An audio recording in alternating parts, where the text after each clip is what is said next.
అర్జీల పరిష్కారం సత్వరమే చేయాలని, ప్రజావాణి దరఖాస్తులకు అత్యంత ప్రాధాన్యతనిచ్చి అర్జీలను పెండింగ్లో ఉంచకుండా పరిష్కరించాలని పెద్దపల్లి రెవెన్యూ డివిజన్ అధికారి గంగయ్య అన్నారు. సోమవారం ప్రజావాణి కార్యక్రమం సందర్భంగా పెద్దపల్లి రెవెన్యూ డివిజన్ అధికారి గంగయ్యతో పాటు పాలనాధికారి బి ప్రకాష్ కలిసి సమీకృత జిల్లా కలెక్టరేట్లో ప్రజల నుండి దరఖాస్తులను స్వీకరించారు. సుల్తానాబాద్ పట్టణం చెందిన గెల్లు కేతమ్మ వృద్ధాప్య పెన్షన్ మంజూరు చేయాలని కోరుతూ దరఖాస్తు చేసుకోగా పీడీ డిఆర్ఓకు రాస్తూ అవసరమైన చర్యలు తీసుకోవాలని రెవెన్యూ డివిజన్ అధికారి గంగయ్య తెలిపారు. అనంతరం గ్రామానికి చెందిన కొంకటి స్వరూప గ్రామంలో ఉన్న ప్రభుత్వ పాఠశాలల యూనిఫామ్ కుట్టించే టెండర్ ఇవ్వాలని కోరుతూ దరఖాస్తు చేసుకోక జిల్లా విద్యాశాఖ అధికారి రాస్తూ పరిశీలించాలని తెలిపారు.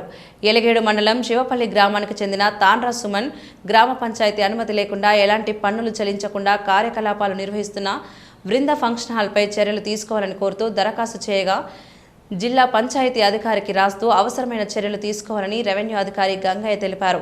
ప్రజావాణి కార్యక్రమంలో సంబంధించిన జిల్లా అధికారులు తదితరులు పాల్గొన్నారు.